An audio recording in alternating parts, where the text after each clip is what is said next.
Show over here, Peter Premium YU Athletics. I'm just curious on your approach to non-conference scheduling. How do you look at that? Yeah, it's Big Ten conference play. We got 20 of those games, so you got to get yourself ready for it, and we want to challenge ourselves in the best way possible to make sure we got some very meaningful non-conference games. And I know we have a couple already scheduled for this year. I think I'm allowed to say a couple of them. We have Kentucky scheduled, and I believe we have Marquette scheduled in Chicago. I believe those are the two that we have currently scheduled.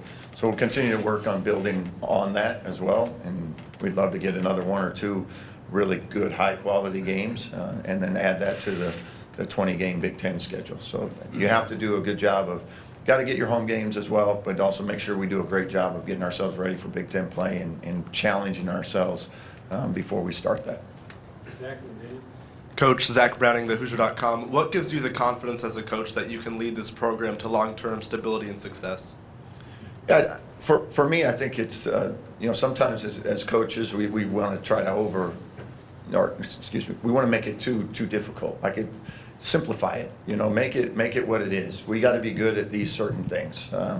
You got to have a certain level of talent, but then the teams that can do, defensive rebounding, taking care of the ball, playing together, playing unselfish, the teams that can do that the best typically are the teams that have the most success, and that'll be our focus when we put a roster together, is make sure those things are all priorities. And you certainly want to have as much talent as you can, but that talent has to be able to play together. So when we put that roster together, that's going to be our focus. How will this group function together when we put them out there on game night? Daniel Flick, IDS. As far as recruiting, how do you want to weigh high school and college? Yeah, it's certainly everything's changed from 5-10 years ago, right? In terms of high school recruiting, the portal and things. In our ideal world, we would build it from the high school up. This first year, that's not possible. We're going to have to fill some holes in the roster through the portal, and then your hope is in each year you might lose a guy or two. Your hope is that they love it here so much that nobody ever wants to leave here. And then you replace a few guys with the portal, continue to build through the high school. Hopefully as a sophomore then you can keep 2 or 3 high school kids and then get 2 or 3 freshmen. And now over the course of time, you're going to be able to build some consistency within your roster. Because the last thing you want to do is every year come in and have to sign 10, 11 new guys. That's just hard to make it function. The first year you got to do what you got to do to get a roster put together. And then we build from there. And then hopefully that retention is as close to 100% as we can, because like we said, they just love it here, they enjoy it. We got the resources for them to stay here, and now you can build consistency, and that's ultimately what you want to get to. Mike and then Stu. Yeah, hey Coach, Mike Schumann with the Daily Hoosier. You had a high major job. Some people say this job is a fishbowl here. What do you think it says about you personally that you didn't hesitate and just jumped right into this opportunity?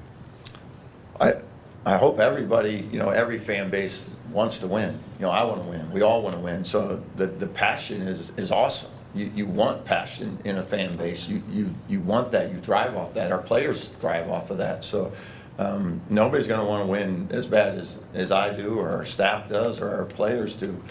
So from my standpoint, let's do that. Let's do that together as a fan base, as a community. Let's rally around one another to let's go make this thing happen, and let's take this thing to as high a level as we can, and try to put that on a consistent basis. So I love the fact that we have a passionate fan base. I think it's awesome. Jim and then Jeff. Darren, Jim Coyle, Indiana Sports Beat Radio, and I know it's soon, but when will you talk to the current team members that are still here, the recruits, about whether or not there will be a place for them, and how do you look to adjust that into what you're building with your roster?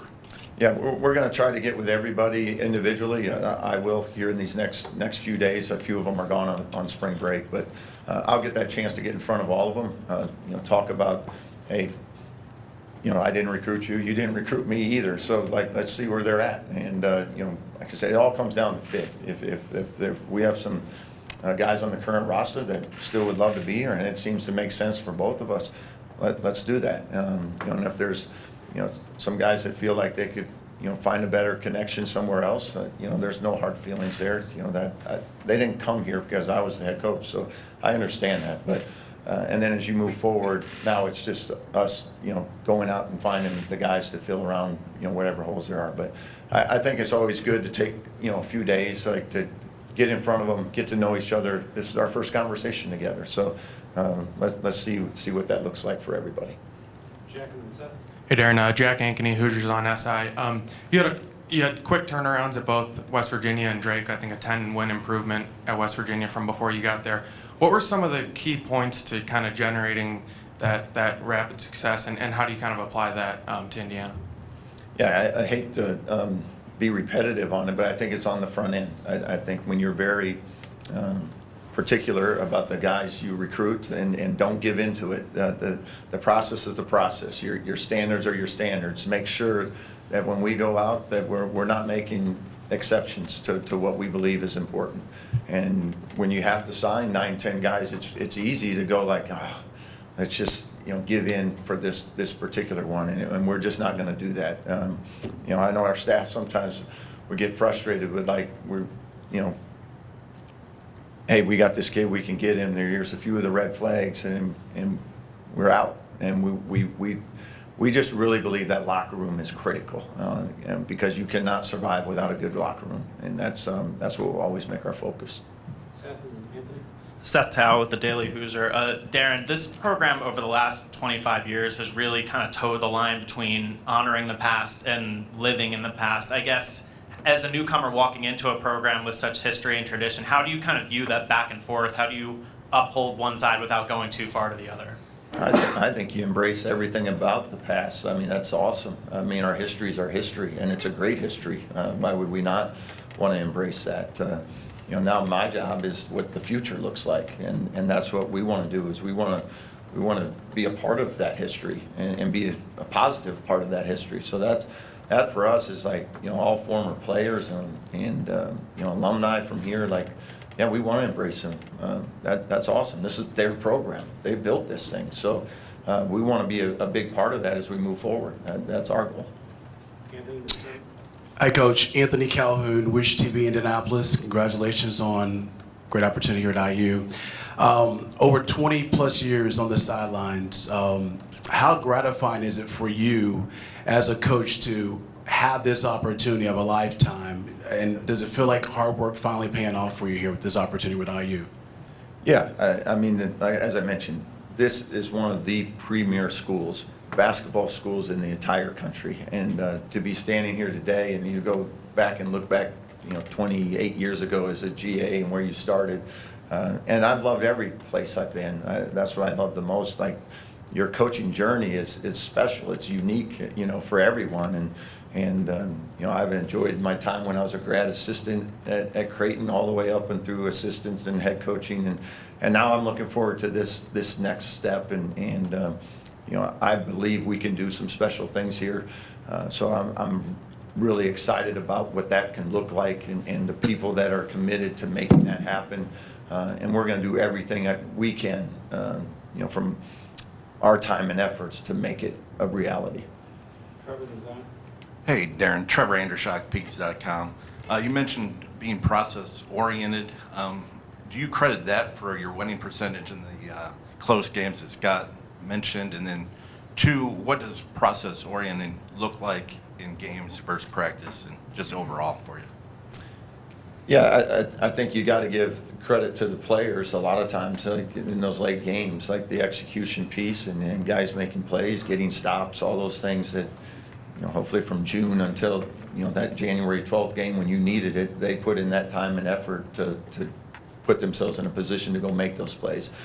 From a practice standpoint, I believe in a very up-tempo, enthusiastic, energetic, practice slot. Like we don't sit out there for 3 hours. Like we go as hard as we can for about an hour and a half. And as the season goes on, 60, 70 minutes, but it's very detail-oriented, fast-paced, and I think guys just get so much more out of that, and they learn a lot quicker to be put in those game situations that now they don't have to think. They've done it every day. They've had to react on it and be quick on their feet. simulated by every practice that we have. Zion, and last question will go to Will. Coach Beckett, Zion Brown, IUSTV. Darren, we heard Dr. Witten kind of talk about the CEO aspect of being a college basketball coach now. Just in your eyes, what does that mean for you leading a program to be a CEO? Yeah, you look at it and go, there's a lot of people that are underneath that head coach, from assistant coaches to ops people to managers to the players to support staff, all very critical parts of your success. So I think, again, it's how do we get everybody so that we're all going in the same direction. We all have the same goals, and how do we make everybody's path, align with that? And it starts from the top, and then they got to, feed off of me and the way I act, and I interact with the people I'm around, and then it carries over all the way on down. And I think when you get that, it's kind of a thing of beauty, because you can just tell everybody's in sync. Like when you can see a team and how in sync they are and how connected they are. That's what I want our program to be, from the top to the bottom. I want there to be a connectivity from every single person that touches our program. And that's what I think a good CEO does. He empowers everybody to be the best they can be, and they're all thriving to do that because they know they get the opportunity to be themselves and to grow within our program. And that's what's exciting, especially when you're just starting a new program, or a new job here, is all of these people that are going to be a part of our success. Last question, Will. Will Foley, Inside the Hole. Darren, this is a program with national championship pedigree, but not much success in this century. How do you unlock the full potential of this program? Again, I'm not going to sit here and say, hey, we're going to win this amount of games or that amount of games. We're going to really focus on every day the process of what does it take to win games. And at the end of the day, if we're really good at that, those things will happen. But that's our single priority, is very narrow focused on being elite at all those little things. And then the wins and losses, they're gonna work themselves out, because if you can do all those things the way you need to do them and the way I believe we can do them, then the wins are gonna come. Thanks, Coach. Thank you all. Step to the side to take a couple pictures with the jersey.